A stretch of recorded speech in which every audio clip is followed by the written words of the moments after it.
Mensagens que edificam, ministradas pelo pastor Sidney Ferreira.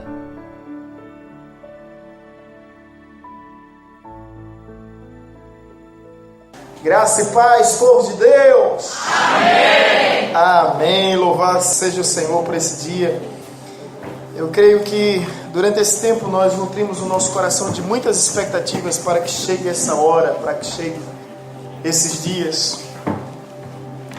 E eu posso garantir a você que não é só você, Deus também. Deus aguarda esse momento com muita expectativa.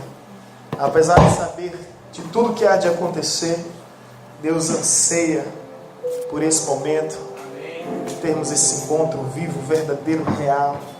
Tem tantas coisas a acontecer que você nem imagina, gente.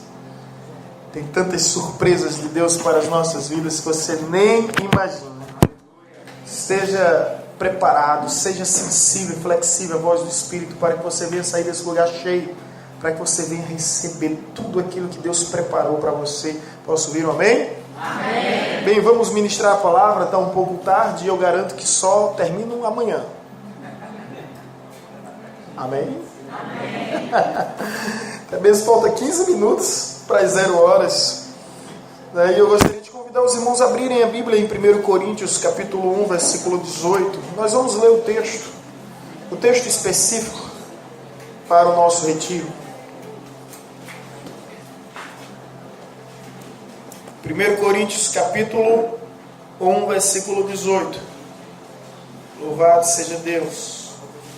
De antemão quero agradecer toda a organização e parabenizar toda a equipe da realização desse retiro, aqueles que estão trabalhando diretamente e indiretamente, aqueles que aqui vieram. Saiba, você não é escoteiro, você está aqui como peregrino, e Deus tem coisas grandes a realizar em sua vida, não tenha dúvida disso. 1 Coríntios, capítulo 1, versículo 18. Os irmãos encontraram? Assim está escrito: certamente a palavra da cruz é loucura para os que se perdem, mas para nós que somos salvos, poder de Deus. Pois está escrito: destruirei a sabedoria dos sábios e aniquilarei a inteligência dos instruídos. Onde está o sábio? Onde o escriba? Onde o inquiridor deste século? Porventura não tornou Deus a louca sabedoria do mundo? Visto como na sabedoria de Deus o mundo não conheceu na sua própria sabedoria, aprove a Deus salvar os que creem pela loucura da pregação.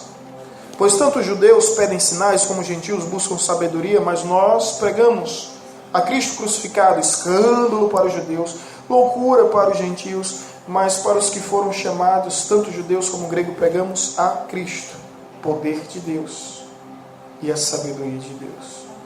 Porque a loucura de Deus é mais sábia do que a dos homens, e a fraqueza de Deus é mais forte do que os homens. Versículo 18, só mais uma vez para enfatizarmos: certamente a palavra da cruz é loucura para os que se perdem, mas para nós que somos salvos, poder de Deus. Louvado seja o teu nome, ó Senhor, por esta palavra. Ilumina a nossa mente, o nosso coração, para não somente compreendermos, mas assimilarmos ao ponto de vivermos tudo que está escrito e tudo que há de ser ministrado. Abençoa todos que aqui estão, e se estão aqui é porque foram atraídos pela tua presença.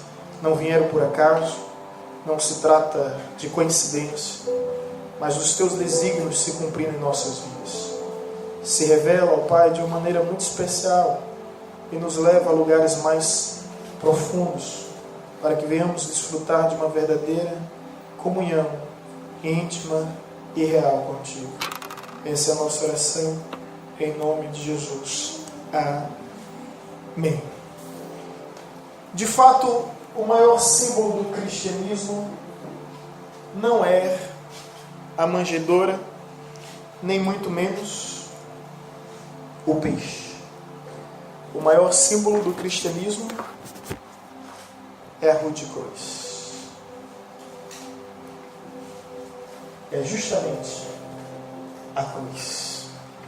E isso torna-se interessante porque, como Deus é capaz de transformar um instrumento até então considerado de tortura, de execução, de pena, em algo tão simbólico, que é justamente a cruz, e logo nós nos referimos à cruz vazia.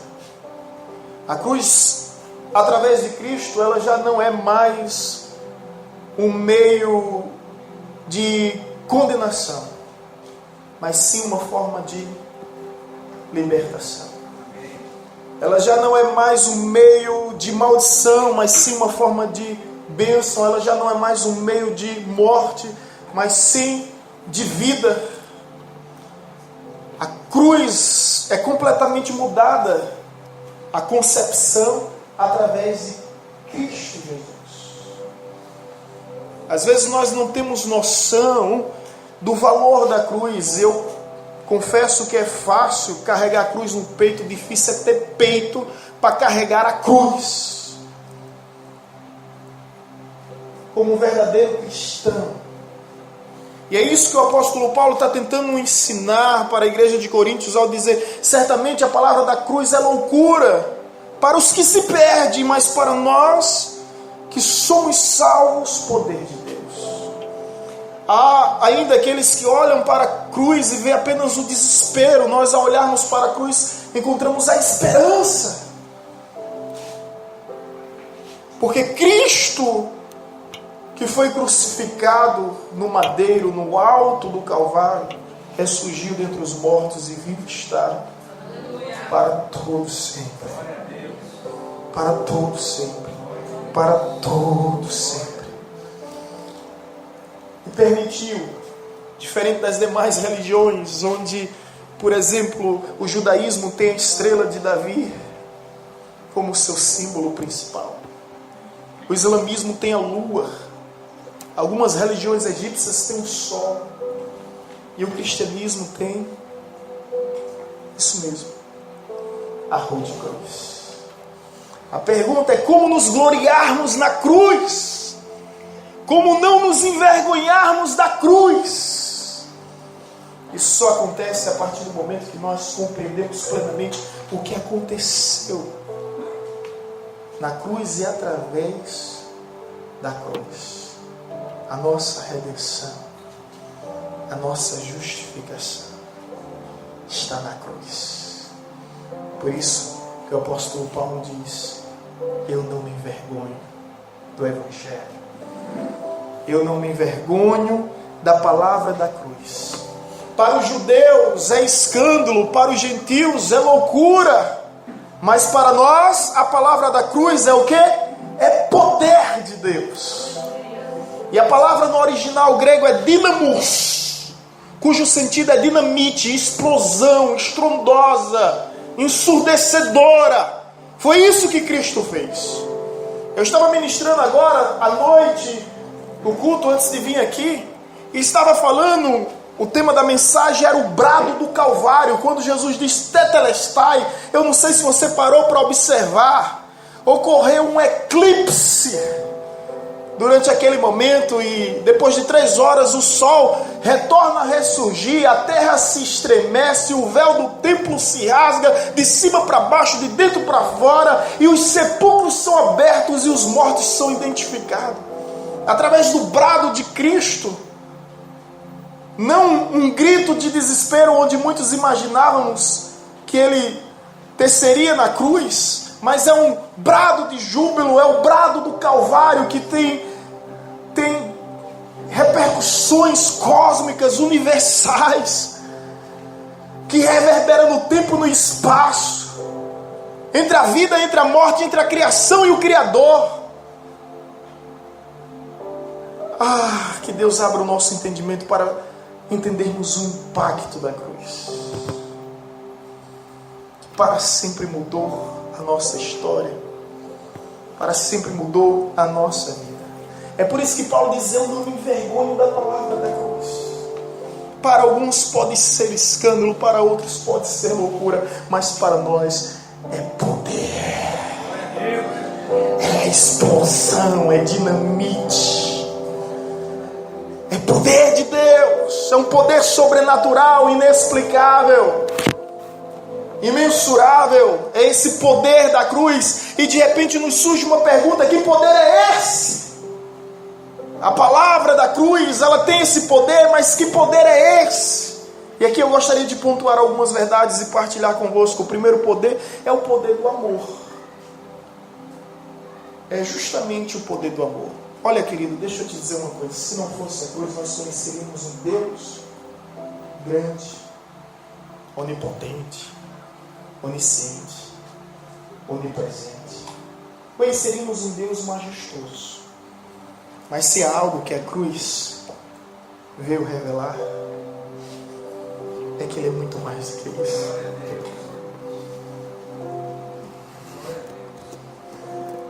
É muito mais do que isso. O seu Pai não é só poderoso, grandioso, Ele é amoroso.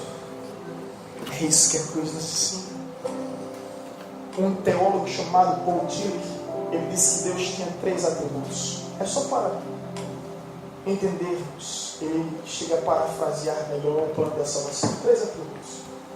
O primeiro era santidade, o segundo era justiça, o terceiro, aguarde. E esses 3 atributos conviviam com Deus, ao ponto de que o homem pecou. Quando o homem peca, o primeiro atributo entra em cena, que é santidade. Não posso mais conviver com o homem, porque o homem é imundo, eu sou puro. Na verdade, não é Deus que se afasta do homem, é o homem que se afasta de Deus, conforme está escrito em Isaías 59. Os nossos pecados aqui fazem separação entre mim e vós, para que eu não vos ouça e eu não vos veja. Então há essa separação. A santidade de Deus faz com que há essa separação. A justiça de Deus agora vem e faz com que haja a condenação. Deus não somente está separado do homem, mas o homem agora está condenado à morte. Tributo da santidade, tributo da justiça. Agora existe um outro atributo, que é o atributo do amor. E esse atributo do amor se personifica na pessoa de Cristo. E vem conviver com os homens, para que através da sua vida os homens venham ser santificados. E vem morrer pelos homens, para que através da sua morte os homens venham ser justificados. É por isso que depois da cruz, quando Deus olha para mim, olha para você, Ele vê a marca do sangue de Jesus. E Ele nos vê santificados e justificados por causa do poder da cruz. Glória a Deus. Amém? Então é o amor que mudou o cenário, que mudou o palco, que mudou tudo. O apóstolo Paulo diz algo interessante. Ele diz: o amor de Deus nos constrange, julgando nós isto, um morreu por todos, logo todos morreram, e Ele morreu por todos, para que cada um não viva mais por si, mas para aquele que por eles morreram e ressuscitou ao terceiro dia. Ele morreu a nossa morte para que pudéssemos viver a sua vida. Por isso que a minha vida, a sua vida só tem sentido quando vivemos para a glória de Deus. Para a glória de Deus. Aí todo sacrifício faz sentido quando a glória é para Cristo. O amor de Deus nos constrange. Nos constrange ao ponto de que, querido, não importa o quanto você conhece de Deus, Satanás conhece. Não importa o quanto você crê em Deus, Satanás crê e se estremece. O que importa é você ser alcançado, impactado por esse amor. A partir do momento que você tem entendimento desse amor, o amor de Deus constrange. Você não consegue viver sem Ele, nem sem ser para Ele. E o amor de Deus é revelado na cruz, onde Deus nos diz: Deus amou o mundo, em João 3,16, de tal maneira, tal. Você sabe o que é tal? Inexplicável, imponderável, inefável, inenarrável, inimaginável. Uma palavra tão pequena, mas tão profunda. Deus amou o mundo de tal maneira.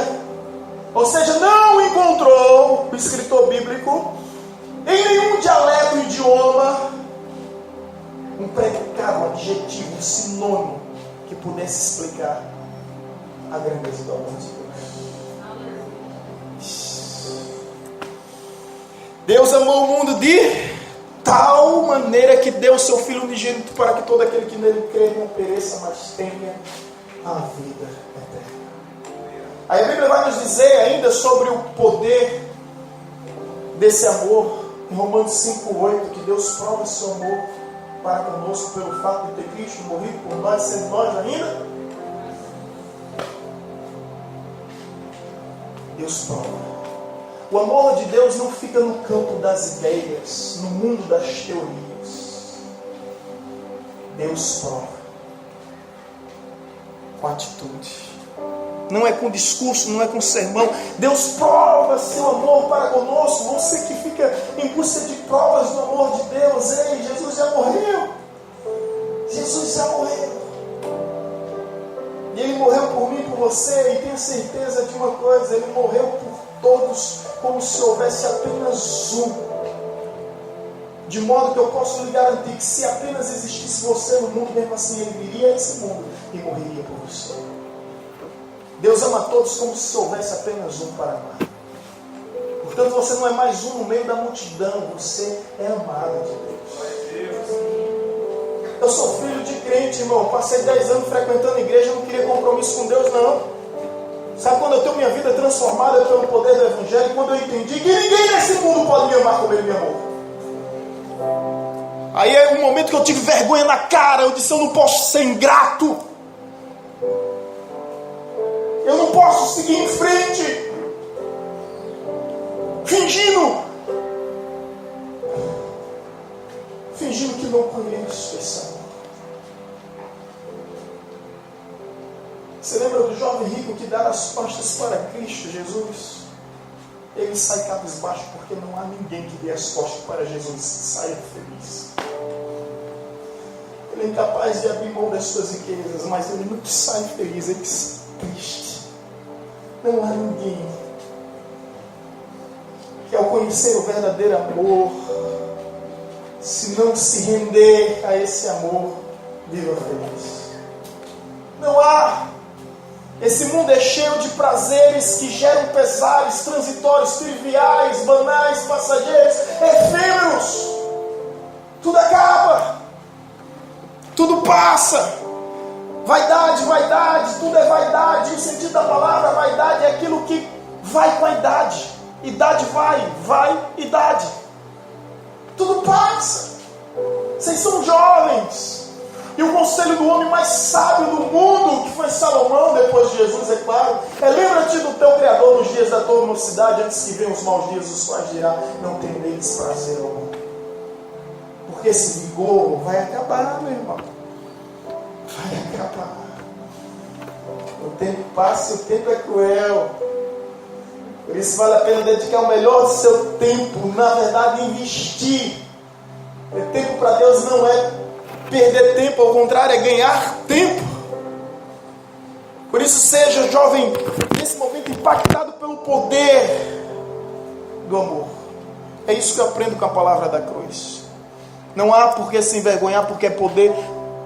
E de que forma se manifesta esse poder? Através do amor. Eu espero que você saia daqui impactado com essa certeza: Deus me ama de maneira tal como nunca ninguém me amou, como nunca ninguém vai me amar. De repente você está chorando aí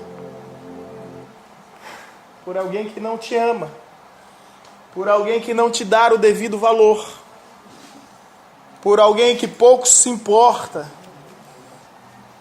De repente você está aí chorando em vão por pessoas que não merecem o teu amor. Vocês estão entendendo? Amém. Outra verdade. Obrigado, querido. Outra verdade sobre a palavra da cruz, que é poder, e é o poder do amor. Outra verdade, escuta, é o poder do perdão. Eu não poderia deixar de falar sobre o perdão. É o poder que Deus tem de nos perdoar. Isso é incrível, gente. Isso é incrível. o poder do perdão. Deus nos perdoa. O perdão de Deus é tão grande que a Bíblia nos diz que os nossos pecados Ele não se lembra mais. A pergunta aí, Deus sofre de amnésia? Deus esquece? Não. O sentido do texto é que Deus não passa em face os nossos erros. Sabe? Os colegas aqui casados, às vezes quem está namorando há bom tempo sabe, né? As mulheres têm uma facilidade de recordar daquilo que aconteceu há milhares e milhares de anos. E na primeira oportunidade elas não perdoam. Deus, Ele não passa em face seus erros ou suas falhas. Na realidade, Ele coloca nossos erros no mar do esquecimento. Que oceano é esse? Que nenhum submarino consegue alcançar. Ele não faz questão mais de mencionar. Ou seja, Ele começa uma nova história a partir do momento que há a verdadeira confissão.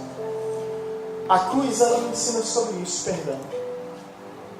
É o poder do amor de aceitar a dor, o sofrimento, mas o poder do perdão de olhar para um ladrão e dizer: ainda hoje estarás comigo no paraíso. E o primeiro a inaugurar os céus de glória foi um ladrão. Que coisa louca. Perdão é esse. Imagina os anjos lá aguardando quem Jesus vai trazer primeiro, quem Jesus vai trazer primeiro. De repente Jesus vem de mão dada com um ladrão. No último instante da sua vida, ele reconheceu Cristo como seu Senhor e suficiente Salvador. Você pode até viver sem Jesus, mas vai ser terrível morrer sem Ele.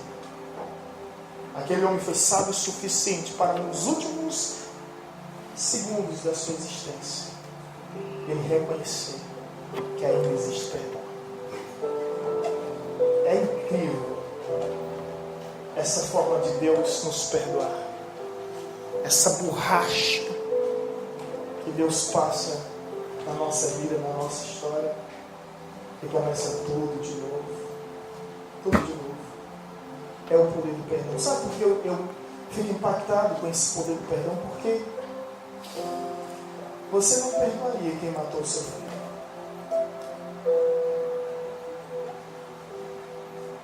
E você não faria isso. É que eu seja sincero. Depois dos meus filhos, Gabriel e Sara, eu aprendi um amor inexplicável. Um amor em que eu sou capaz de morrer e até matar por eles. Mas nunca permitir que eles morram por alguém. Estou sendo sincero.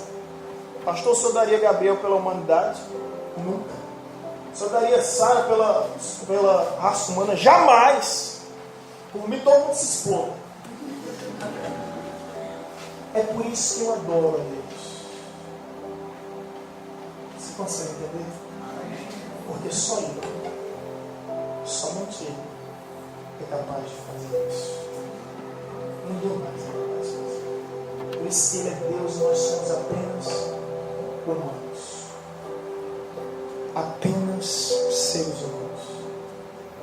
E esse poder de perdoar uma vida, de perdoar uma história, de começar e recomeçar tudo de novo, é tão extraordinário, gente, que Ele nos ensina a perdoar. A partir do momento que você é perdoado, você agora começa a ministrar e transferir aquilo que você tem. Se você tem é porque você recebeu.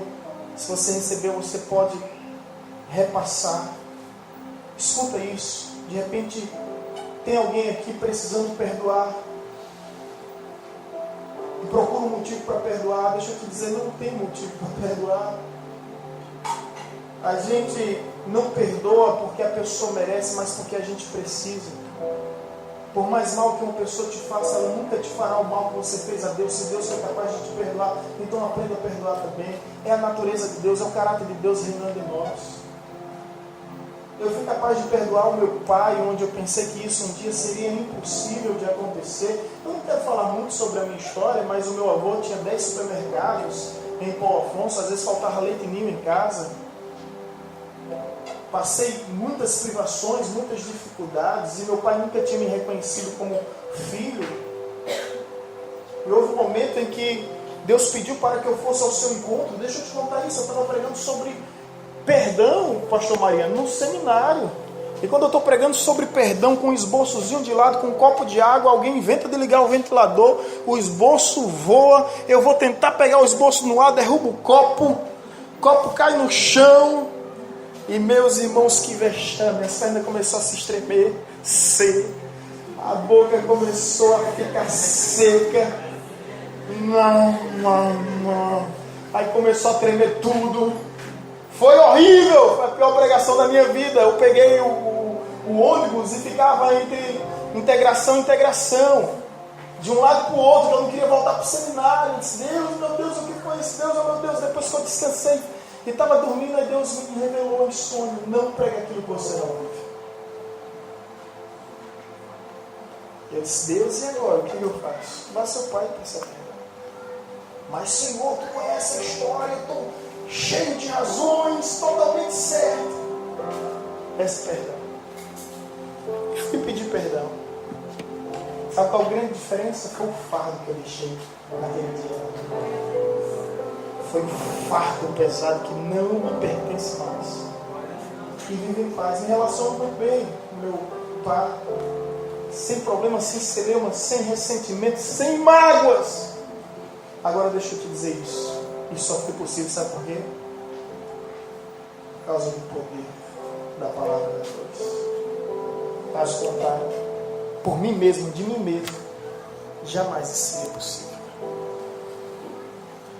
Então, a palavra da cruz, ela é poderosa, o poder do amor, o poder do perdão, perdão que faz com que pessoas venham se reconciliar, e não importa o nível de intriga, o nível de afronta, elas são capazes de superar.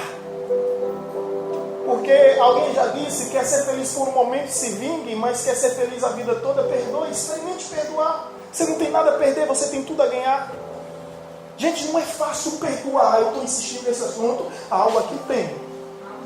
Não é fácil perdoar. Olha só um detalhe, Pedro viu Jesus andando sobre as águas, curando enfermos, ressuscitando mortos, multiplicando pães e peixes, transformando água em vinho, tantas coisas, repreendendo tempestade, transformando tudo em bonança. E Pedro nunca disse, Senhor, aumenta-nos a fé. Nunca disse. Mas quando Pedro disse, Senhor, quantas vezes devemos perdoar, irmão? 7?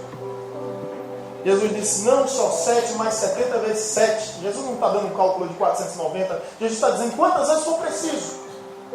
Aí Pedro olha para um lado, para o outro e responde, Senhor, aumenta a nossa fé. Pedro reconhece que o perdão é um ato de fé. Não é sentimento, não é emoção, não é desejo, não é vontade.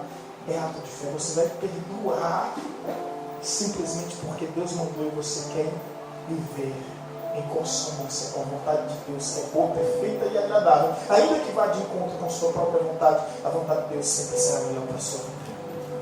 Aí você é capaz, mesmo sendo ofendido, de olhar para o ofensor e dizer, me perdoa. Para Deus não importa quem está certo e quem está errado. Para Deus o que importa é que você deu o primeiro passo.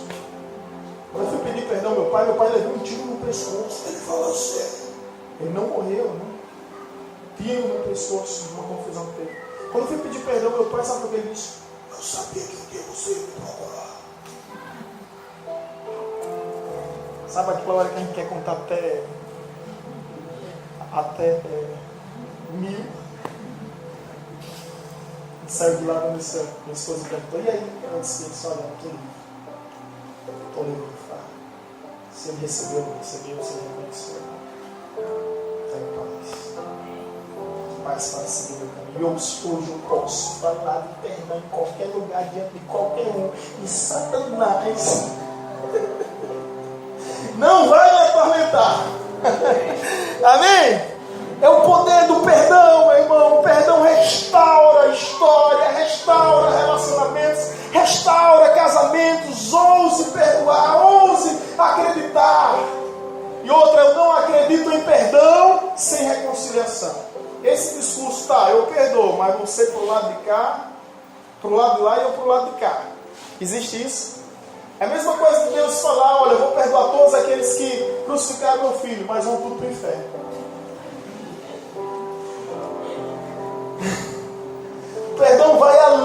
além de reconsiderar o erro, ele é capaz de corrigir o erro e reconciliar toda a situação. Vocês estão entendendo? É muito fácil dizer, eu perdoo fulano, mas a partir de hoje não quero. É verdade que tem alguns irmãos que a gente tem que suportar pela graça, pela fé, pela misericórdia. Mas mesmo assim a palavra suportar é ser suporte na vida do irmão, conduzir ele.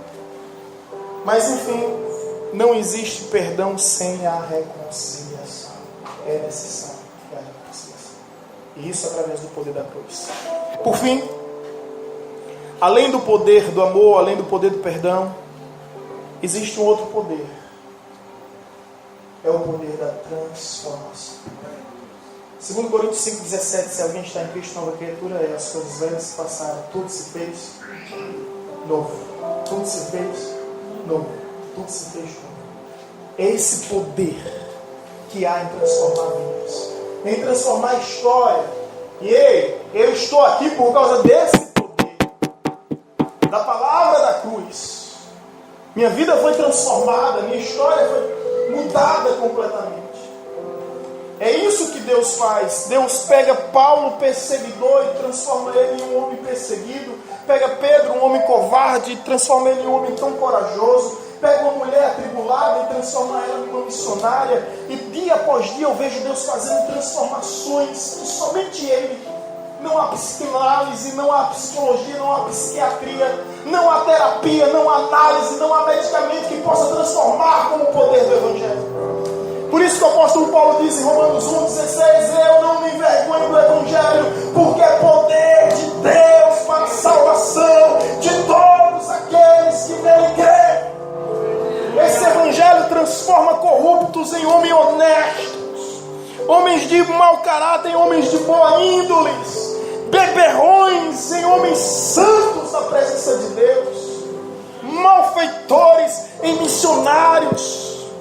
E eu olho aqui e vejo tantas vidas, tantas histórias transformadas. Me recordo de uma época onde uma banda de rock chamada Raimundo estava na ascensão, no apogeu, no píncaros, no sucesso. E de repente o cantor diz: olha, a partir de hoje eu não posso mais acompanhar vocês porque eu entreguei a minha vida a Jesus Cristo.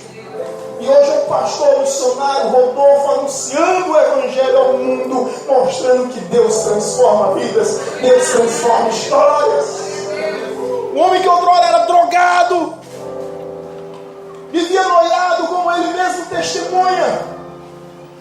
E tantos outros como Lázaro, que tocava no Olodum e que perdeu tudo por causa das drogas. Cantou na nossa igreja, contou também o seu testemunho. Até o dia que teve um encontro com Cristo, Cristo mudou a sua vida. Cristo mudou a sua história. Quantas mulheres perdidas, mulheres prostitutas promíscuas, iam ter um encontro com Cristo, viver essa verdadeira transformação.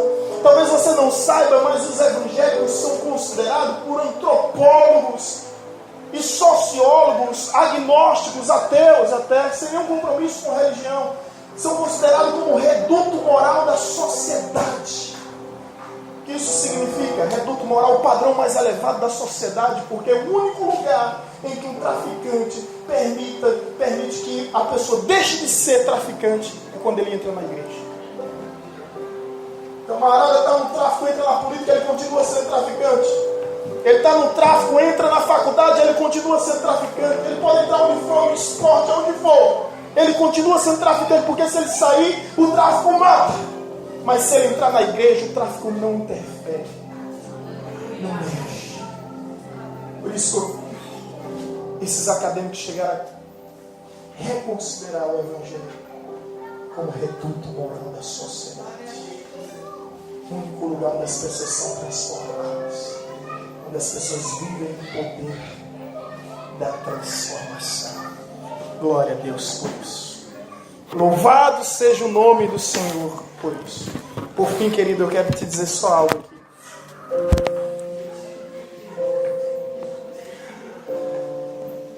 O apóstolo Paulo, ele diz: certamente a palavra da cruz é loucura para os que se perdem, mas para nós que somos salvos, poder de Deus. Ele começa a questionar: cadê os sábios, os cultos, os inteligentes? Eu acho isso interessante. Quando ele faz essa analogia, ele utiliza dessas metáforas, porque ninguém consegue explicar o efeito da cruz. Ninguém, nenhuma ciência consegue explicar. Deixa eu tentar te explicar melhor um pouco sobre isso. É fácil, através da história, a gente reconhecer a existência da cruz. É fácil, através da arqueologia, a gente conhecer o formato, tamanho, dimensão, medida, peso da cruz. É fácil. É fácil, através da medicina, conhecer os efeitos da cruz naquele que é crucificado, a asfixia que acontecia. É fácil. Isso tudo a ciência pode explicar. A ciência pode explicar o tamanho da cruz, o peso da cruz, a forma da cruz, as diversas maneiras de ser crucificado. A ciência pode explicar tudo isso, mas algo que a ciência nunca vai poder explicar, sabe o que é? O efeito da cruz naquele que acredita no Filho de Deus, que foi crucificado como cordeiro, mas ressurgiu como leão ao terceiro dia. Não dá para explicar isso. Não dá para explicar. É isso que o apóstolo Paulo está dizendo aqui. Porque a loucura de Deus é mais sábia do que a dos homens, e a fraqueza de Deus mais forte do que os homens. Não dá para explicar. Não dá para explicar o que a cruz fez na vida de Luiz. Não dá para explicar o que a cruz fez na vida do pastor Mariano. Não dá para explicar o que a cruz fez na vida de Eric. Não dá para explicar. A ciência jamais poderá explicar o que a cruz faz. O impacto espiritual que é gerado em nós através da palavra da cruz. Quer saber? Igual ao apóstolo Paulo, eu não me envergonho da mensagem da cruz. Até morrer, eu a vou proclamar. Eu creio nessa mensagem, porque eu sou testemunho vivo de alguém que não tinha expectativa de vida, de alguém que vivia simplesmente por viver, até o dia que foi alcançado pela palavra da cruz. Esse dia em diante, eu posso dizer: não vivo mais eu, mas Cristo vive. Eu vi um homem na história que ele foi crucificado. Atanásio, ele foi crucificado. E ao ser crucificado, ele disse: hoje o mundo crucifica Atanásio. Mas há muito tempo, Atanásio já crucificou esse mundo. Há muito tempo, esse mundo já foi crucificado. O apóstolo Paulo diz isso: estou crucificado com Cristo. Não vivo mais eu, mas Cristo vive. Vive. Amém, querido? Olha para a pessoa que está ao seu lado e diga a ela: ainda existe uma cruz. Ainda existe uma cruz. Ainda existe uma cruz. Portanto, não peça a Deus uma cruz mais leve, peça a Deus ombros mais fortes. Amém? Amém. Porque o tamanho da coroa é proporcional ao peso da sua cruz. A cruz está pesada, meu irmão, pode ter certeza que a coroa é grande. A coroa é grande. Grande é o galardão. Grande é o galardão, grande é a recompensa. Louvado seja Deus. Essa é a palavra da cruz. Eu louvo ao Senhor por estar aqui. Eu louvo a Deus pela vida de Luiz, obreiro, homem, líder dos jovens, pelo excelente trabalho, por toda a equipe que tem feito coisas maravilhosas. Deus tem grandes coisas a realizar aqui, disso eu não tenho dúvida. Agora deixa eu pedir um favor, venha com sede, venha com vontade, meu irmão. Sabe por quê? Porque a Bíblia diz que Deus faz descer chuva sobre os sedentos. Deus faz descer chuva, Deus derrama torrentes de chuva sobre aquele que é sedento. Venha com vontade. Venha com vontade de ter um encontro com Deus. Venha com vontade. A orientação do apóstolo Paulo, escuta isso, jovem.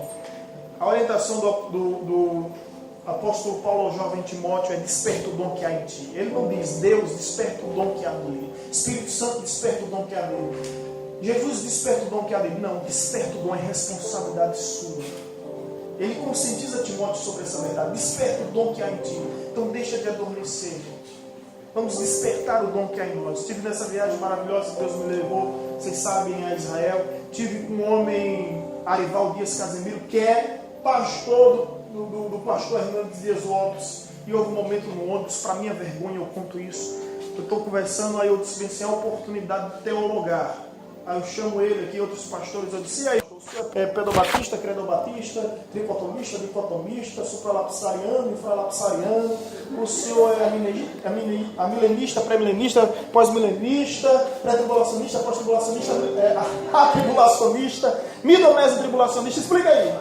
Ele: para com isso, irmão. Para com isso. Para com isso. Vamos voltar à mensagem da cruz. Glória a Deus. Chego em casa, trocando de roupa, minha esposa olha para mim, ela está me tocando cara. Tome. Eu falei: é o quê? Tome. O que é isso? É o fora que você levou do pastor. Fora. Homens de Deus não está preocupado com conceitos, com nomenclaturas. Não está preocupado em conceituar nada. Homens de Deus estão preocupados em viver a mensagem da cruz, a palavra da cruz. Essa é a característica de homem de Deus. De homem de Deus, né? Teve um sarrafo aí naquele dia. Mas eu disse: Senhor, dessa vez eu aprendo. Sabe por quê, irmão? Se a palavra da cruz não nos transformar, nada mais nos transforma. Nada mais nos transforma. Não é conhecimento que transforma, conhecimento,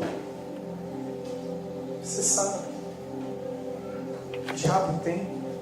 Não é crenças, crendices, o diabo se estremece. Mas é essa consciência de que nós somos, de quem nós somos em Deus, pelo que Deus é em nós. Amém? Então, anuncie e proclame a palavra da cruz até Ele voltar. Essa é a nossa missão. E esse será o nosso legado.